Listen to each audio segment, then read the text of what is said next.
Excellent. On peut voir les participants entrer.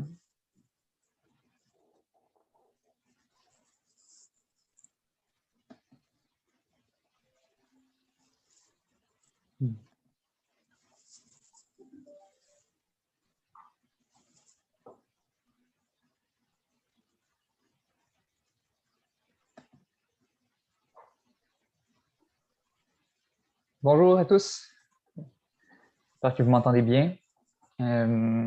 Bienvenue au webinaire du 5e appel du lancement du FCIS.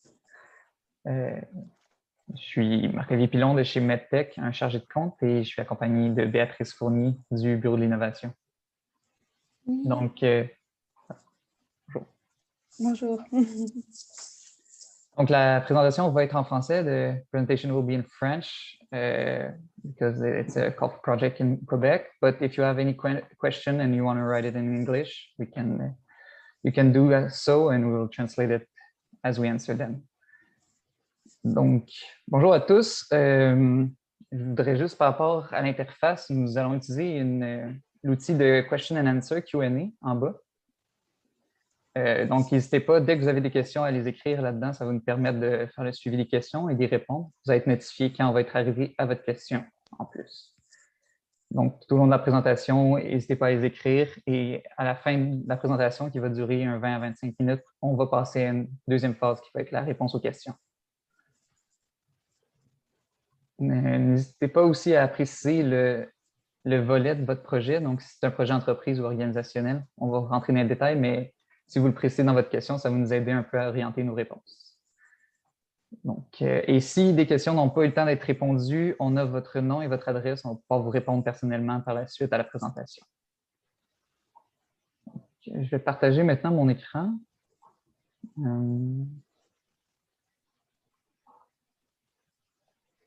Béatrice, est-ce que tu confirmes que tout fonctionne? Oui, ça fonctionne pour moi. Excellent. Donc, on va passer à travers les objectifs du programme, les modalités du 5e appel, certains conseils par rapport du montage au projet et à la rédaction. Et on va finir justement avec la séance de questions et réponses. Béatrice, je te passe la parole. Donc, parfait. Merci. Donc, pour commencer, pour faire une petite introduction au programme, on souhaitait vous présenter un petit peu les objectifs. Donc, on peut passer à la prochaine slide. Donc, c'est ça. En introduction, on souhaitait vous rappeler l'origine du FCIS. Donc, le Fonds de soutien à l'innovation en santé et services sociaux est issu de la stratégie québécoise des sciences de la vie qui cible l'adoption des innovations dans le réseau de la santé et des services sociaux. Donc, les principaux objectifs, c'est d'aller tester la validité des innovations en milieu réel de soins et de services afin d'obtenir des données probantes permettant d'illustrer la valeur des solutions. Quand on parle de la valeur des solutions, on s'intéresse à la valeur globale d'une solution qui va être définie notamment par les différents indicateurs qu'on va voir un petit peu plus tard. Donc, pour vous mettre en contexte de la prochaine partie sur les modalités, on souhaitait revenir un petit peu sur la différence entre les deux volets du programme.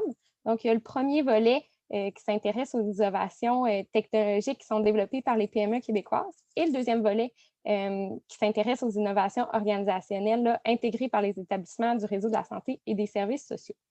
Donc, les deux volets sont pleinement admissibles. Tous les projets sont pleinement admissibles. Donc, c'est bon. Parfait. Merci, Béatrice. Je passe maintenant aux modalités. Et bien sûr, ça va être tout un récapitulatif de ce qui est déjà écrit dans le guide d'appel du 5e appel, donc qui est disponible sur le site web MedTech. Sinon, n'hésitez pas à nous contacter, on peut vous redonner le guide. Il n'y aura pas de nouvelles modalités qui vont être annoncées aujourd'hui. C'est vraiment, on s'en tient à ce qui est écrit dans le guide, mais on essaie de lui donner un peu de contexte. On va parler de la composition des équipes, l'admissibilité des projets et des équipes, les thématiques mises de l'avant cette année par le ministère de la Santé. Toutes les questions de limite, durée et financement des projets. On va parler du calendrier et des questions fréquemment posées. Donc, composition des équipes, on dit, dans le volet 1, bien sûr, c'est un projet l'idée par un partenaire industriel, une PME, et ce sera le porteur du projet et le récipient de la subvention. Il faut un milieu partenaire justement pour venir tester la technologie en milieu réel, la valider et démontrer sa valeur. Il faut bien sûr un établissement du réseau de la santé publique. Donc, c'est important que ce soit un milieu public pour pour démontrer l'efficacité dans le réseau. Pour les volets 2, bien sûr, pas besoin de partenaires industriels. Par contre, on demande qu'il y ait au minimum 2 centres pour faire la validation de l'innovation organisationnelle. Donc, ça peut être 2 hôpitaux, un CHSLD, un hôpital ou autre, plusieurs montages possibles, mais on en veut au minimum 2 centres pour montrer la réplicabilité de la solution. Et dans le volet 2, bien sûr, c'est le milieu preneur qui va être le porteur du projet et le dépositeur de la demande. Ensuite, on veut une équipe d'évaluation d'impact. C'est très important. On veut venir prouver la valeur d'une technologie ou d'une innovation. Il faut une équipe externe qui fait cette étude de valeur. Donc, ça peut être un chercheur du milieu preneur. Ça peut être aussi des organisations dans cette spécialité-là. On en liste plusieurs dans l'annexe 2 de notre guide d'appel. Donc, n'hésitez pas à le consulter si vous cherchez une équipe d'évaluation d'impact. Le but, c'est vraiment d'aller chercher ces données probantes-là et de faire une bonne évaluation clinique, économique, administrative de la valeur de la technologie ou du procédé. Donc, il faut vraiment, on veut que ce soit une partie solide, puis on veut que ce soit une entité externe à la compagnie pour donner plus de valeur. Là, bien sûr, la compagnie, je parle de volet 1.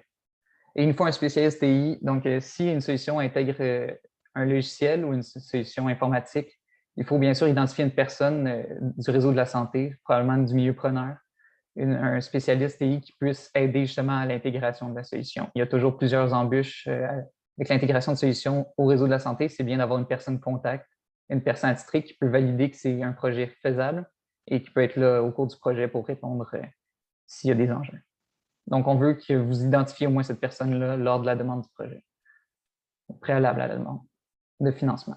Et d'autres partenaires, si vous souhaitez intégrer plus d'organismes, de fondations ou de collaborateurs, c'est bien sûr, c'est des bienvenus.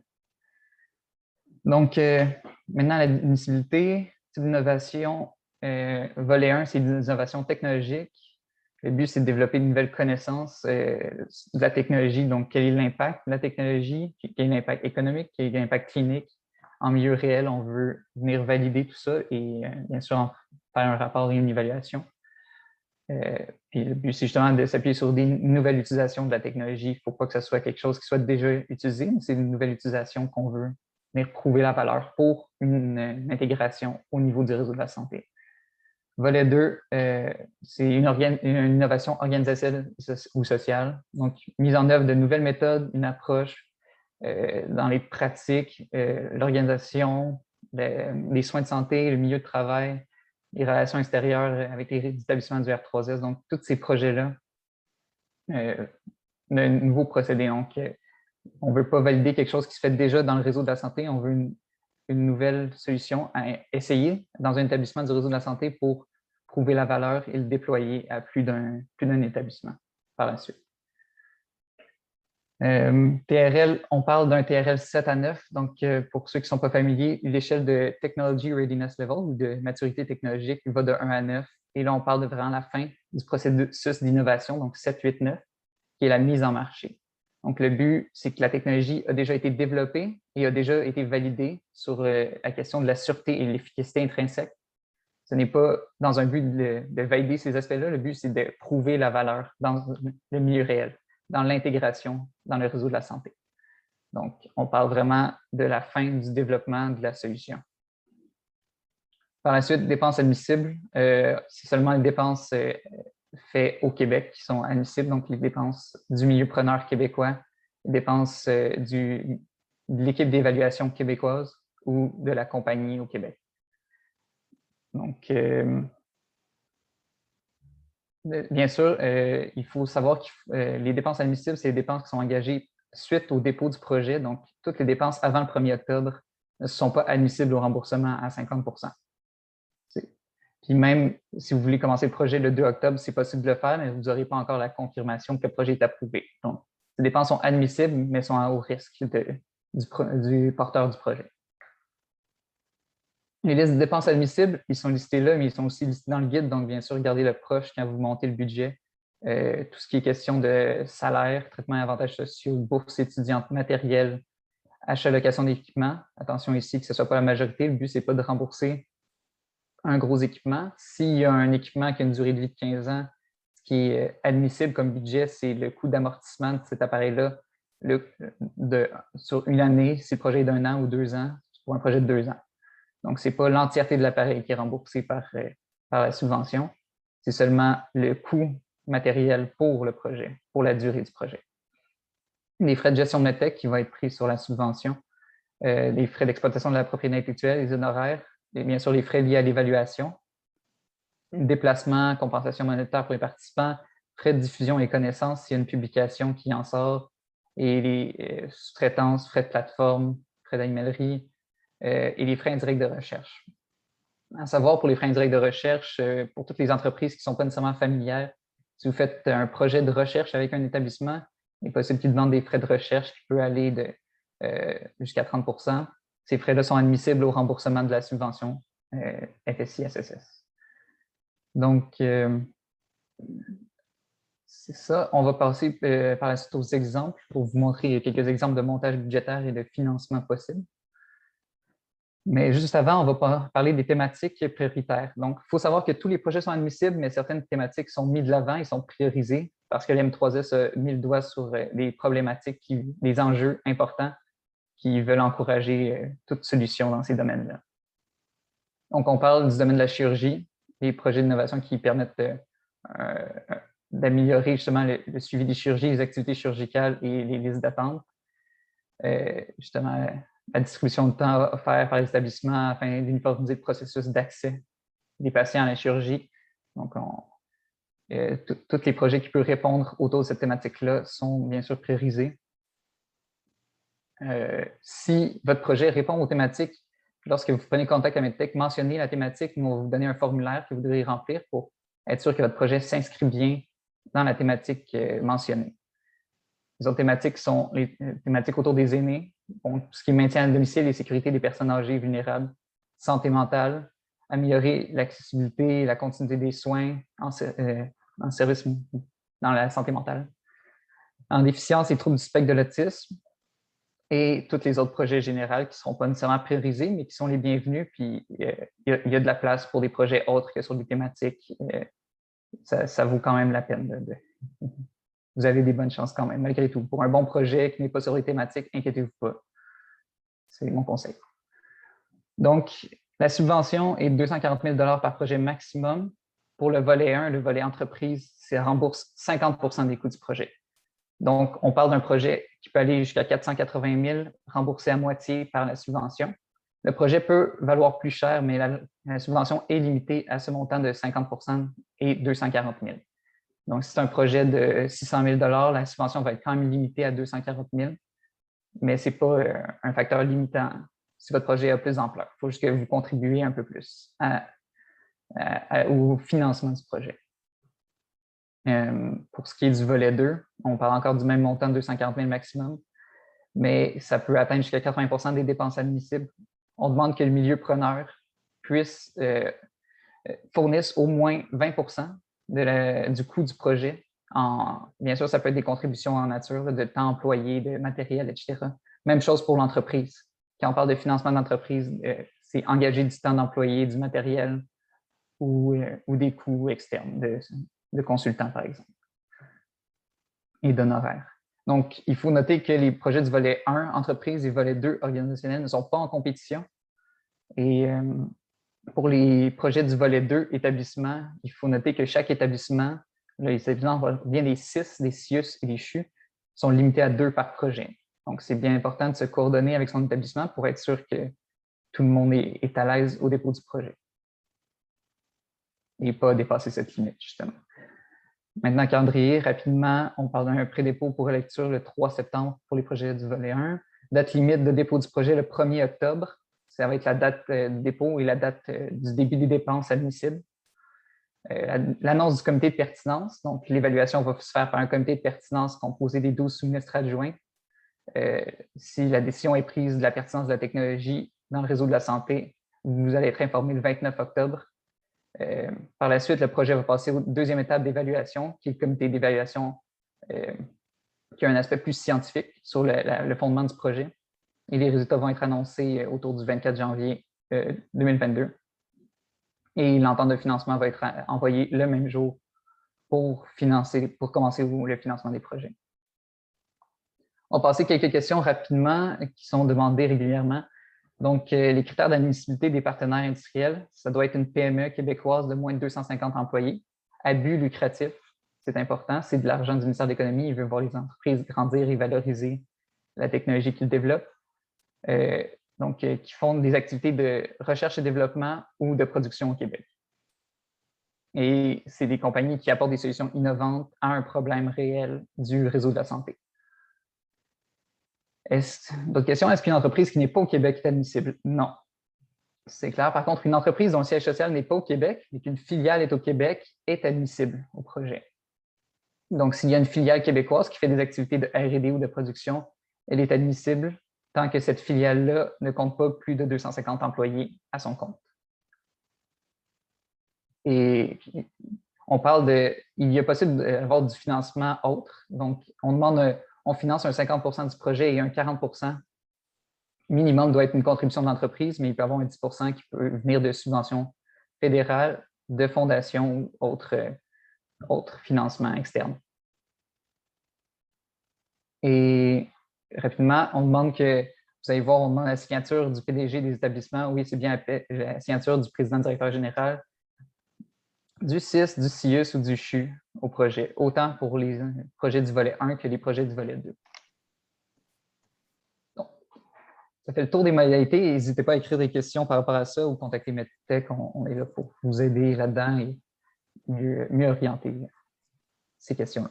Je passe maintenant la parole à Béatrice pour la suite sur les conseils. Parfait, merci beaucoup. Donc, pour les conseils, on s'est inspiré beaucoup des questions qu'on a eues des dernières années qui touchaient particulièrement les indicateurs. Donc, Marc-Olivier, on peut passer à la prochaine slide. Donc, c'est ça. Pour vous mettre en contexte un petit peu, là, les objectifs des indicateurs, c'est vraiment de faire un suivi des retombées avant le projet, donc avant que l'innovation soit intégrée, pendant son intégration et après. Ça nous permet d'aller évaluer les retombées qui soient quantitatives ou qualitatives de l'innovation et par la suite de présenter des arguments là, qui vont être basés sur des données probantes et réelles en milieu de soins. Donc, tout ça va nous permettre d'établir la valeur globale de la solution. On peut passer à la prochaine slide. Donc, vous ferez remarquer qu'il y a 3 catégories d'indicateurs qu'on s'intéresse particulièrement. Donc, il y a tout ce qui concerne l'expérience des usagers et proches aidants. Donc, parmi ceux-ci, quelques exemples, il y a l'accès, donc tout ce qui touche les temps d'attente, par exemple, qualité des soins et des services, qualité de vie, donc on peut penser à un retour plus rapide à la maison, etc. La deuxième catégorie s'intéresse aux ressources humaines, ressources précieuses, comme vous le savez, là, pour le ministère et pour le réseau. Donc, on cherche à savoir comment l'innovation que vous allez présenter là, va permettre une attraction et rétention de la main-d'œuvre, d'améliorer les conditions de travail, aussi de prévenir là, tout incident ou accident en santé et sécurité au travail, ou encore ça pourrait être une offre, comment va se faire l'offre de formation aux employés. Puis par la suite, on a la 3e catégorie d'indicateurs qui s'intéresse aux enjeux principaux du réseau de la santé. Donc, encore une fois, on est du côté de l'accès, donc de voir comment l'innovation va permettre, par exemple, de voir le bon professionnel ou d'avoir accès aux bons soins au bon moment. Sinon, il y a aussi les questions d'efficience, comment ça va permettre d'augmenter la productivité et tout ce qui concerne l'économie des ressources, donc que ce soit ressources humaines, matérielles ou immobilières, qui va aussi découler habituellement là, en une économie des ressources financières. On peut passer à la prochaine slide.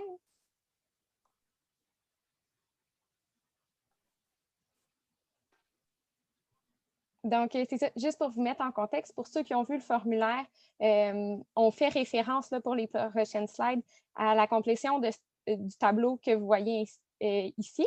Donc, vous voyez, c'est les différentes colonnes que vous voyez en blanc qu'on va s'intéresser à remplir. Donc, si on passe à la prochaine slide. Pour ce qui est du nom de l'indicateur, ce n'est pas très compliqué, c'est à votre discrétion. Ce qu'on essaie de préconiser, c'est un nom là, qui va être évocateur des données qui sont présentées. Ensuite de ça, on a la colonne méthode de calcul. qui va permettre de venir présenter soit une description des éléments évalués, par exemple le temps d'attente moyen entre la consultation et l'intervention. Ce qui est important là-dedans, là, c'est de vraiment aller cibler une personne et non pas dire seulement temps d'attente moyen, là, vraiment aller voir dans quelle partie du processus on tente de l'évaluer. Sinon, si votre indicateur là, et plus d'un côté qualitatif, vous pouvez aussi venir présenter l'outil qui va être utilisé là, pour récolter des informations, par exemple, un sondage de la satisfaction. Ensuite de ça, comme vous l'avez vu dans le tableau, là, les 3 dernières colonnes, c'est des colonnes qui sont très importantes, qui vont être principalement analysées et qui se rapportent à la valeur initiale, à mi-parcours et finale de vos indicateurs. Donc, quand on parle de la valeur initiale, on s'intéresse à une valeur qui va être déterminée par des données réelles, par des ordres de grandeur, des estimations, des hypothèses. Et pour ce qui est de la valeur parcours, à mi-parcours et finale, évidemment, votre projet n'est pas encore en cours, donc on s'attend à ce que vous nous présentiez des résultats anticipés, des retombées qu'on pourra remarquer. On peut passer à la prochaine slide. Donc, la provenance des données. On a reçu beaucoup de questions là, au cours des dernières années et on est très sensible là, au fait que l'accès aux données là, peut être ardu parfois. D'ailleurs, nos comités de pertinence et d'évaluation sont maintenant aussi là, sensibilisés à cette réalité-là. Donc, au besoin, ce qu'on vous propose, c'est de présenter des hypothèses qui peuvent suppléer aux données réelles qui ne seraient pas accessibles. Ce qui est important dans le cadre des hypothèses, c'est de venir les justifier soit par des articles, des essais, peu importe, ou vos essais cliniques là, qui vont vous permettre de justifier pourquoi vous avancez ces chiffres. On peut passer à la prochaine slide. Donc, pour finir sur les indicateurs, on souhaitait vous présenter un exemple fictif qui a été créé par le BI. Donc, dans cet exemple fictif-là, on va s'intéresser à un dispositif qui pourrait faciliter la reprise des mouvements suite à la chirurgie. Juste avant de rentrer plus en détail, j'aimerais vous rappeler là, que toutes les données qui sont présentées dans le tableau sont fictives, donc de ne pas vous référer à celles-ci si jamais elles pourraient convenir pour votre innovation. Là, on vous invite vraiment là, à faire les recherches de votre côté. Donc, comme vous pourrez remarquer, dans le cadre du tableau, on a essayé de vous présenter là, 3 indicateurs pour nos 3 catégories. Donc, notre catégorie patient proche aidant, ressources humaines et réseau de la santé, ministère de la santé et des services sociaux. C'est ça. Dans le cadre de l'exemple, on présente seulement un indicateur, mais vous comprendrez que dans votre formulaire, vous êtes invité à mettre le plus d'indicateurs pertinents possible parce qu'on vous rappelle là, que c'est ça qui va venir évaluer la valeur de votre innovation. Donc, si on y va avec la section patient, on pourrait, par exemple, prendre un indicateur là, sur le temps d'hospitalisation qui va avoir pour but d'évaluer le nombre de journées d'hospitalisation après la chirurgie. Donc, la valeur initiale peut être réelle ou estimée. Dans ce cas-ci, elle serait estimée à 10 jours. Ensuite de ça, on peut prévoir qu'une valeur attendue à mi-parcours serait à 8 jours et que la valeur finale serait à 5 jours. C'est ça. Vous pourrez justifier pourquoi vous prévoyez cette différence. Dans le cas de l'exemple sur les ressources humaines, on pourrait s'intéresser aux accidents de travail, de voir le nombre d'accidents de travail par année chez les thérapeutes en réadaptation physique pourrait être votre sujet d'analyse parce que le dispositif, par exemple, serait principalement utilisé là, par les thérapeutes. Donc, on pourrait partir de données réelles si jamais vous en avez, par exemple, 20 accidents par année et une diminution là, qui serait stable dès la mi-parcours parce qu'elle serait due à une meilleure formation et tout. Donc, une diminution de 50 % à la mi-parcours et que ça soit aussi la valeur finale attendue. Finalement, pour la section réseau de la santé, on pourrait s'intéresser à un indicateur là, sur les séances de réadaptation. On se rappelle la vision d'économie des ressources. Donc, d'aller évaluer le nombre d'heures de réadaptation supervisées par usager. Et là, on pourrait présenter là, un ordre de grandeur qui peut être variable d'un usager à l'autre selon sa condition, son autonomie, que ici, pour le cadre de l'exemple, on a établi à 5 à 10 heures par semaine.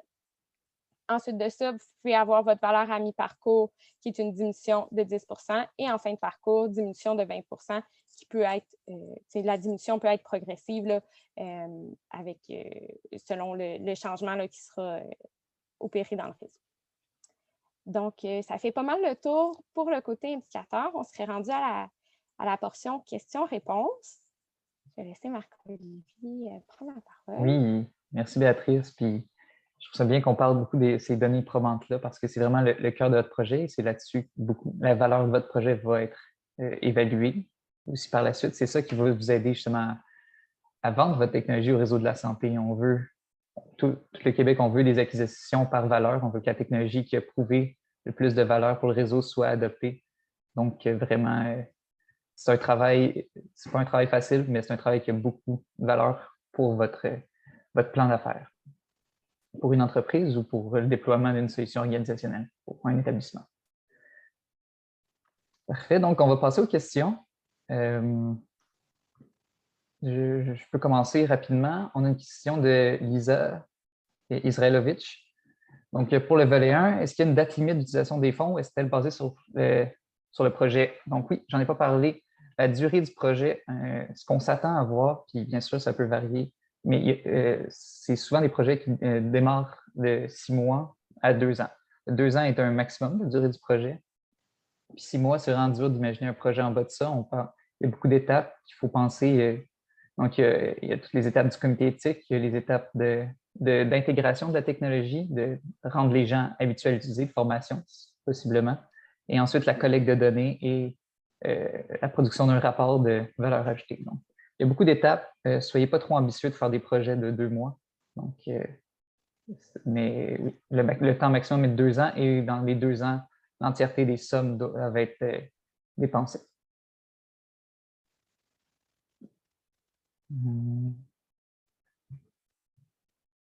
Et on passe à la deuxième question.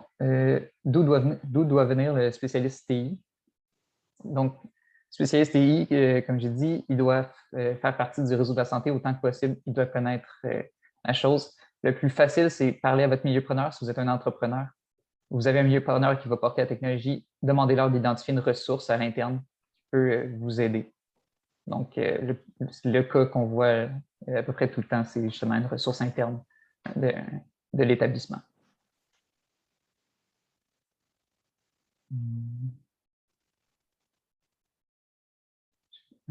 En fait, rapidement, je vais arrêter de partager. Je ne sais pas si tu voulais prendre des questions, Béatrice.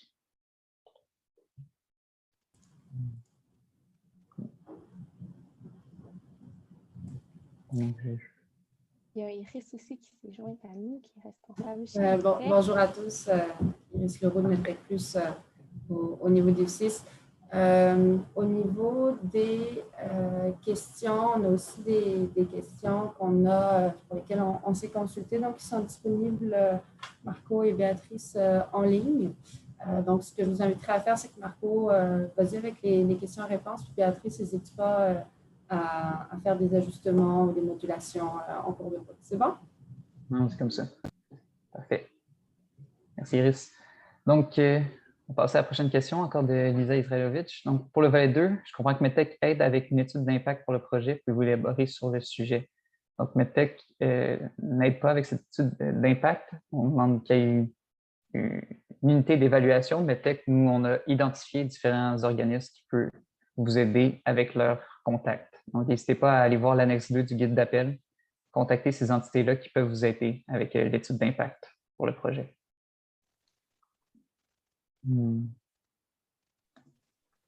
Question numéro 3 de Francis Robichaud. Donc, est-ce que la catégorie générale du volet 1 est défavorisée par rapport aux autres catégories? Oui, les autres, bien sûr. Tout ce qui est thématique va être des projets valorisés ou favorisés pour l'évaluation, mais il faut savoir que ça ne devrait pas être un facteur limitant. Donc, on vous invite quand même à déposer votre projet là, si vous n'êtes pas sur les thématiques. Exactement. Et par rapport à ça, c'est sûr que le milieu est parti de ses besoins pour établir les les thématiques. Par contre, un bon projet reste un bon projet. Donc, c'est vraiment important pour nous d'aller chercher tous les projets. N'hésitez pas à appliquer quand même. C'est ça. S'il y a des bonnes retombées pour le réseau, on va être intéressé aussi. Tout à fait. Maintenant, une question de Philippe Després. 2 centres, c'est plus facile pour un CIS ou un CIUS, moins pour un CHU qui ne compte qu'un seul centre. Est-ce que... Bon, on va passer à la question. Je pense qu'elle va être répondue directement. Excusez-moi, c'est mon erreur. Je tenais seulement à souligner que c'est possible dans ces cas-là, mais de façon générale aussi, on encourage la collaboration entre les établissements du réseau de la santé. Donc, c'est peut-être d'autant plus nécessaire dans ce cadre-là, mais c'est toujours quelque chose qui est souhaité ou qui est recommandé.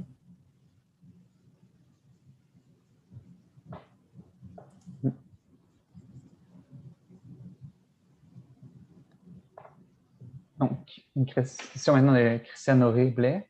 Pour le volet 2, est-il préférable d'avoir une lettre du PDG du milieu preneur et aussi une lettre des 2 centres hospitaliers qui devront être joints au formulaire?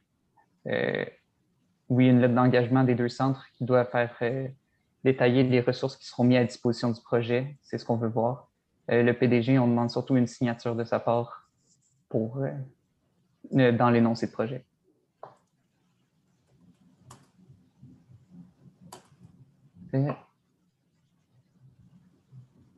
Pour le volet 1, comment les fonds sont-ils déboursés? Est-ce au début du projet ou comment l'argent est dépensé? Donc, ça reste à confirmer, mais si on se fie aux années précédentes, pour l'instant, c'est qu'il y a un versement initial de 50% de la subvention, puis un versement à mi-parcours et à la fin du parcours.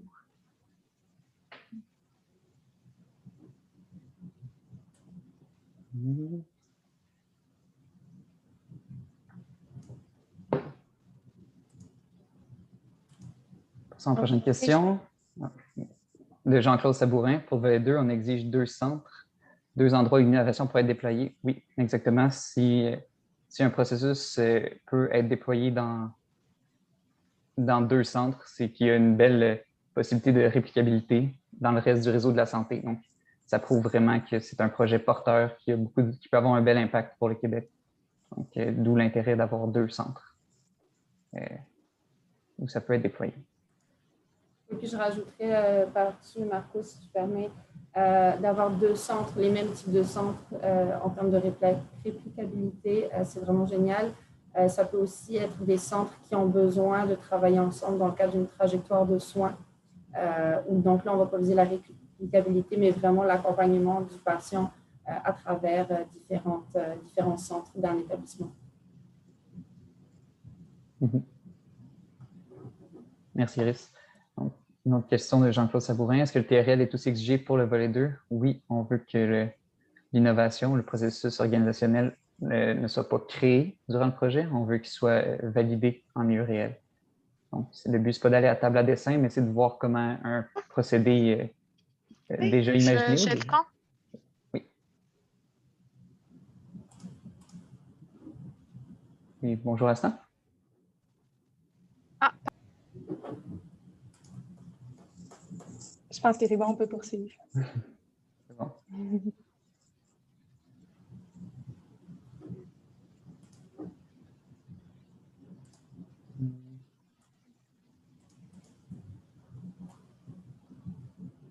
Donc, une question de Michel Toussignan. Est-ce que les frais logiciels sont remboursés, comme c'est le cas pour les équipements dans le cas d'une solution logicielle?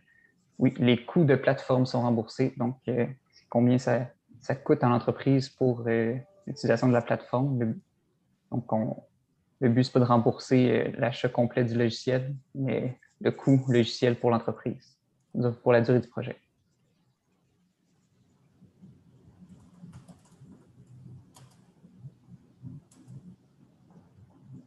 Une autre question de Lisa. Pour le volet 1, pouvez-vous, s'il vous plaît, expliquer ce qui peut être les contributions en in-kind? Donc, comme l'argent est versé directement aux entreprises, ici, on ne fait pas de différenciation en in-kind ou en espèces. L'entreprise va devoir mettre à disposition du projet des ressources, par exemple, d'employés et de matériel, disons d'une hauteur de 400 000 $. duquel ils vont recevoir un 200 000 $ de financement du programme FSI SSS. Donc, on peut considérer tout ce qui est engagé par la compagnie comme du in-kind, si on veut. Dans un sens, on ne fait pas la différence. Ce qu'il faut savoir, c'est qu'un minimum de 20 % des dépenses doivent être au milieu preneur. Donc, si c'est un projet de 480 000, il doit avoir un 96 000 qui va à l'établissement pour l'affectation de ressources au projet. Et ça, c'est un minimum pour les projets parce qu'on demande aux établissements justement qui libèrent des ressources et qui s'impliquent aussi dans le projet.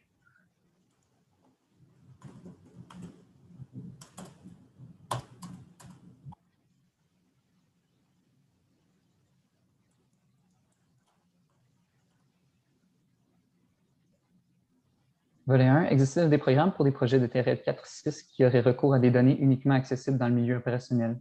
In vitro des patients, en unité de soins intensifs, rencontre spécifique pour être nécessaire. Oui, on serait très intéressé à vous rencontrer, bien sûr. METEC a un programme Impact, financé par le MEI également, qui est justement pour le développement, on parle de TRL 1.3 et la validation TRL 4.6. Donc, il y a d'autres programmes qui sont là pour financer ces projets-là. Du développement collaboratif ou de la validation collaborative, un TRL 4.6. N'hésitez pas à nous écrire par la suite ou nous rejoindre par le site Internet ou à écrire à votre chargé de compte si vous êtes déjà en contact avec eux.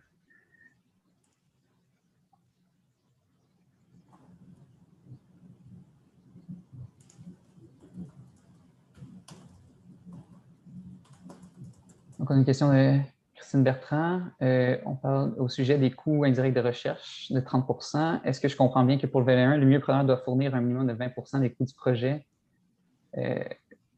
Parce que le mieux preneur sera un hôpital, par exemple, et on doit calculer un 30 % de frais indirects sur ce montant. Les frais indirects peuvent être inclus dans le 20 %. Il faut que les dépenses du mieux preneur additionnées aux frais indirects de recherche totalisent un minimum de 20 % du coût total du projet. Donc, si on pense à un projet de 480 000 qui va chercher la subvention maximale, on pourrait imaginer un établissement qui a des coûts de... Donc, le minimum qui doit aller à l'établissement est un 96 000. On pourrait imaginer qu'il y ait un 90 000 en coûts directs au projet et un 30 000 en frais indirects de recherche, un 30 %. Donc, ça serait une possibilité.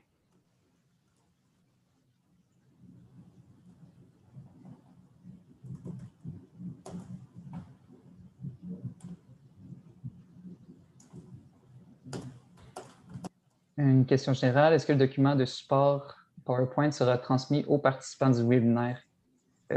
Non, il ne sera pas transmis, mais ce sont tous des informations. On peut le transmettre, excuse-moi. Je vois Iris qui dit oui. On va pouvoir le transmettre aux établissements, mais bien sûr, c'est toutes des informations qui sont tirées du guide d'appel. Donc, ce n'est pas de la nouvelle information, mais ça nous ferait plaisir de vous partager par la suite.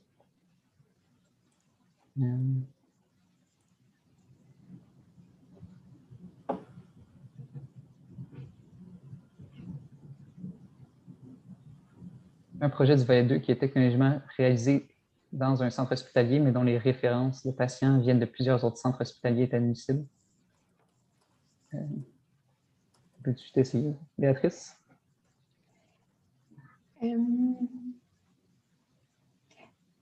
Peut-être qu'on pourrait vous revenir par rapport à ça par courriel. Je pense que ça serait plus facile, là, vu que c'est une question. Peut-être qu'on aura besoin d'informations supplémentaires. Donc, si ça vous va, on vous revient sous peu là, par courriel. Merci.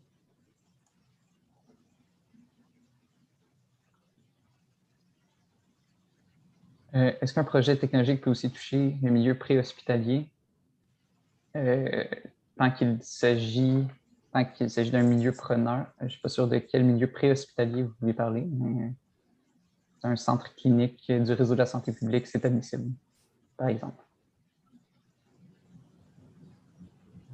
Mais n'hésitez pas à nous rencontrer si vous voulez plus de détails sur votre cas particulier.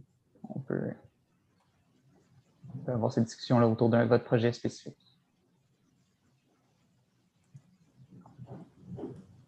Pouvez-vous clarifier le niveau de TRL 7, 8 et 9 de la technologie? Est-ce que la technologie peut être déjà en utilisation? Oui. Donc, oui, bonne question, Sarah. Donc, Sarah Nourlé. TRL7, on parle d'une technologie qui n'est pas encore entrée en marché, mais qui est prête pour. 8 et 9, ça peut être justement une technologie qui est déjà sur le marché, qui a une nouvelle application qui veut être validée, justement. Une application, par exemple, qui a été faite dans un milieu privé et vous pensez qu'il y aurait des très belles retombées pour le milieu de la santé publique. Oui, donc c'est tout à fait des projets admissibles. On serait heureux de les voir être validés pour le réseau public. Oui, puis ça pourrait aussi être des solutions là, qui sont déjà dans d'autres pays, puis vous voulez venir prouver les retombées là, pour le réseau québécois. Quelle est la différence entre le pré-dépôt et le dépôt? Le pré-dépôt, en fait, c'est pour relecture, les chargés de compte, alors que le dépôt, c'est le dépôt officiel. Ce qu'il faut retenir sur la date du 1er octobre pour les équipes.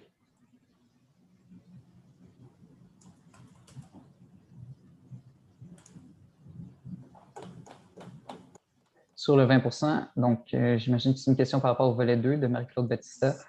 Sur le 20 qui doit être engagé par le milieu preneur, est-ce qu'il y a un plafond de in-kind qu'ils peuvent fournir?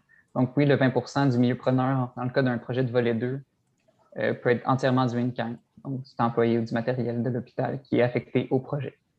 Il n'y a pas de problème de ce côté-là.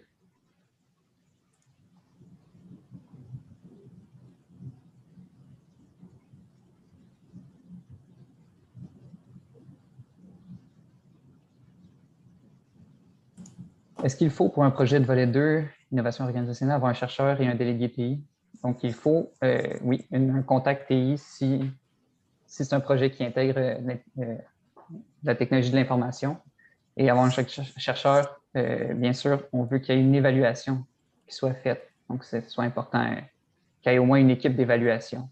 Même s'il n'y a pas le titre chercheur, il faut une équipe d'évaluation pour réaliser le projet, puis démontrer l'efficacité de la solution. Le but, c'est justement de produire un rapport par la suite au projet pour démontrer justement toutes les valeurs ajoutées, puis le déployer à plus qu'un centre, plus qu'un établissement, dans le cas d'une innovation qui s'est prouvée très valuable, excusez-moi, avec beaucoup de valeur pour résoudre la santé.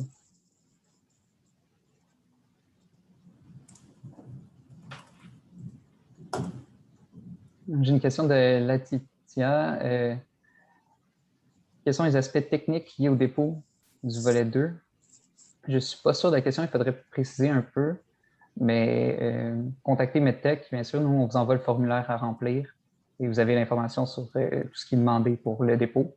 Et la date de dépôt est encore le 1er octobre. Parfait. Si je poursuis avec la question d'Alexander Moreno, est-ce qu'il y a un autre programme qui vise l'implantation à grande échelle d'une innovation?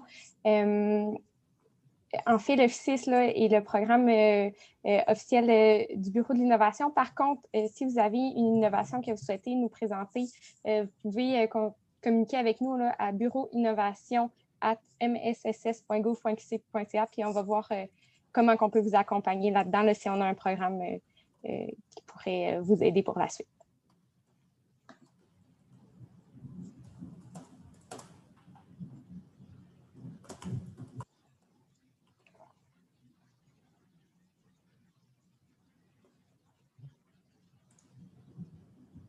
Oh, Marc-Olivier, on ne t'entend pas. Merci. Donc, je passe maintenant à la question de Chantal Mongo. Bonjour. Est-ce que l'équipe d'évaluation d'impact correspond à l'équipe de projet? Exemple, de faire une démonstration d'expertise en présence validant la valeur ajoutée du projet.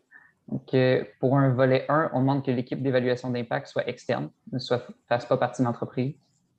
Une question par rapport au volet 2, oui, l'équipe peut faire partie bien sûr, de l'établissement qui dépose. Mais je ne pense pas qu'il y ait de problème de limite de ce côté-là. Non, ce qu'on demande, c'est qu'elle ne soit pas directement impliquée dans le projet. C'est ça. Si vous avez des questions plus spécifiques, par exemple, vous pouvez nous écrire sans problème. Sinon, pour la prochaine question de Sabah Saremi, bonjour à vous. J'ai de la difficulté à comprendre ce que vous entendez par milieu preneur. Pourriez-vous donner un peu plus d'informations? En fait, le milieu preneur, là, ça va être l'établissement du réseau de la santé dans lequel vous allez faire vos tests. Donc, ça pourrait être un CHSLD, un CLSC, un centre hospitalier ou autre. Donc, cette entité est dans le réseau de la santé publique qui est sous un établissement, un CIS, un CIUS ou un CHU. Ou les 34 établissements qui sont listés. Vous avez un lien de la liste dans notre guide d'appel.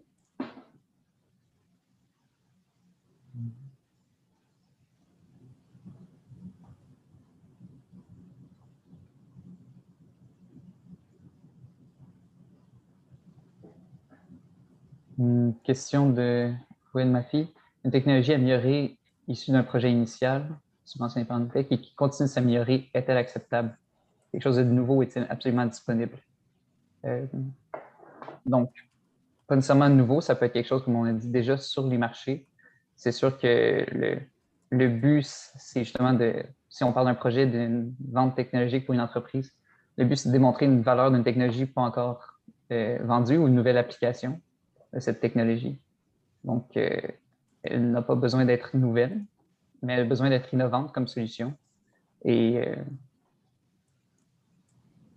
oui, ça, il n'y a pas de limite de ce côté-là.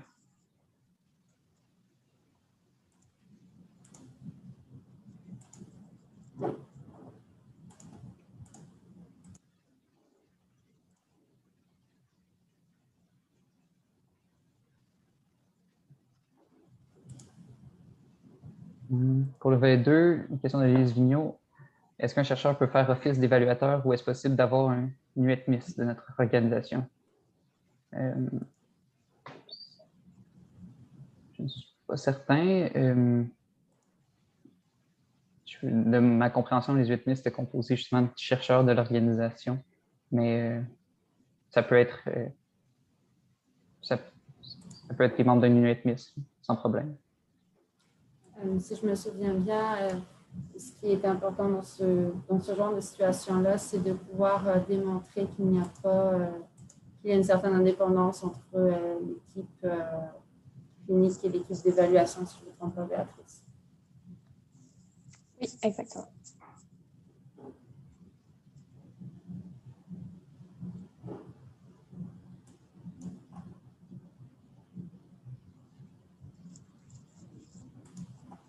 Une question de Jennifer Daag. 2 centres, c'est-à-dire 2 centres clinico-administratifs. Oui, donc tout ce qui est hôpital, CHSLD, tout ce qui est centre clinique compte comme un centre. Donc, 2 centres, ça peut justement être une clinique de réadaptation du réseau de la santé, un hôpital, un CHSLD, donc tous ces établissements-là, tous ces centres-là faisant partie d'un établissement.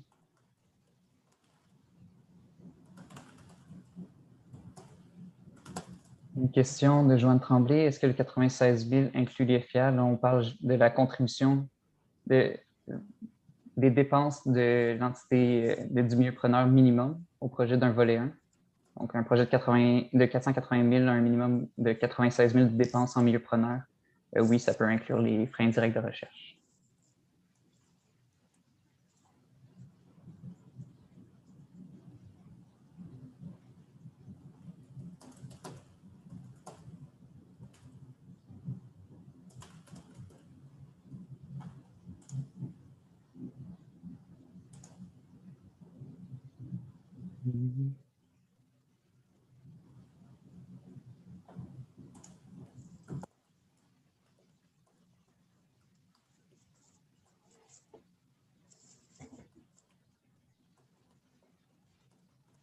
Une question de Stéphane Mathurin. Bonjour, sommes-nous obligés de faire un pré-dépôt le 3 septembre ou le 1er octobre est suffisant? Donc, la date de pré-dépôt n'est pas nécessaire, mais si vous voulez les recommandations sur votre énoncé de l'équipe MedTech, c'est bien de déposer au moins votre version au jour du 3 septembre à l'équipe MedTech pour qu'on puisse vous aider ou vous orienter pour l'écriture de votre demande. Oui, dans le fond, ce qui est nécessaire, c'est de soumettre votre demande de financement dans l'état actuel où elle est en date du pré-dépôt afin qu'on puisse valider certains éléments d'admissibilité et autres qui sont souvent plus difficiles à confirmer pour des partenaires industriels qui n'ont pas nécessairement l'habitude de ce type de demande-là. Donc, on va faire des validations à ce niveau-là. Puis si votre demande n'est pas encore suffisamment avancée au 3 septembre, on pourra éventuellement vous demander une version un petit peu plus à jour dans les jours, semaines qui vont suivre.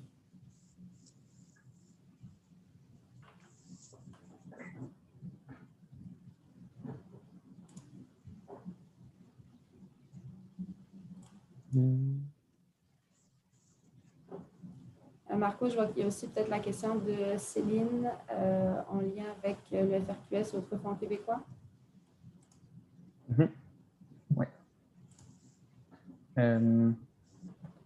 Si je ne me trompe pas, le FRQS, c'est de l'argent du MEI. Y dit oui, donc oui, les subventions du MEI ne peuvent pas être doublées dans un projet.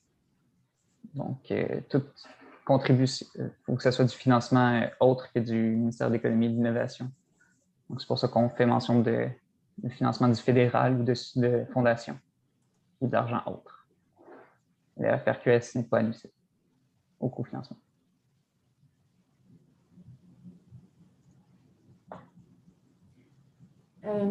Béatrice, peut-être une question auquel tu pourrais répondre de Laetitia à 3h19. Si un établissement n'est pas au même niveau 2.0 que d'autres 6, est-ce que cela pourrait entrer dans la catégorie innovation pour le dépôt du projet? Donc, dans le fond, si un établissement du réseau, pour lui, c'est une innovation de tester une nouvelle sorte d'organisation et autres, même si d'autres établissements sont déjà peut-être un peu plus avancés, est-ce que ça pourrait être admissible ou est-ce que c'est un cas que vous auriez besoin de regarder plus en détail? Bien, c'est sûr que ça dépend toujours du projet. Là, rapidement, comme ça, c'est difficile de répondre. On pourrait regarder plus en détail, mais oui, ça pourrait faire partie d'un projet. N'hésitez pas à nous écrire ou à écrire à Medtech avec les détails de votre projet, puis peut-être qu'on pourra mieux vous accompagner là, pour répondre à votre question à ce moment-là.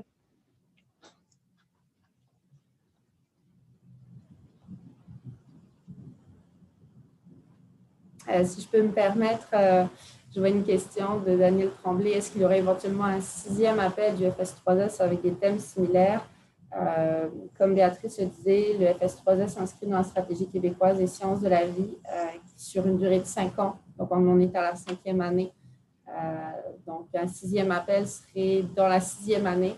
On va donc attendre de voir les prochaines étapes de la stratégie québécoise avant de s'avancer sur des 6e appels, mais ça serait dans une nouvelle année.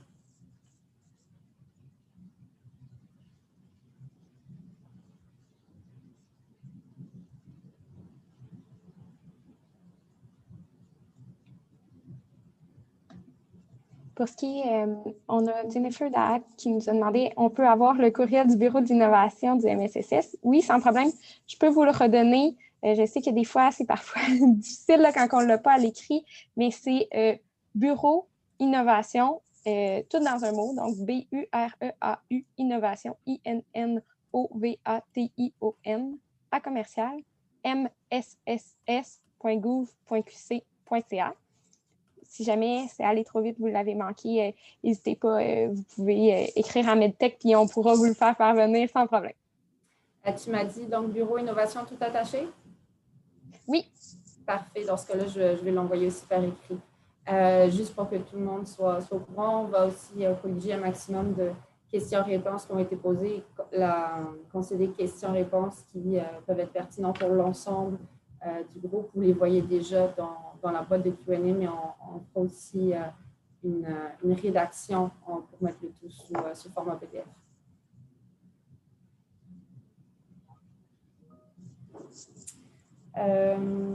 Je pense qu'en termes d'horaire, on arrive bientôt à la fin. Je vais vérifier.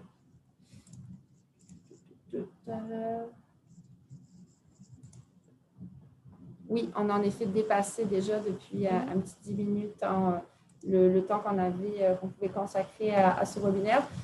Donc, les questions qui ne sont pas encore répondues, on va vous revenir par courriel, comme on vous l'a dit. Et puis, si vous avez d'autres questions, la réponse est toujours fsi3s@medtech.ca. Ça va me faire plaisir de vous revenir avec des réponses.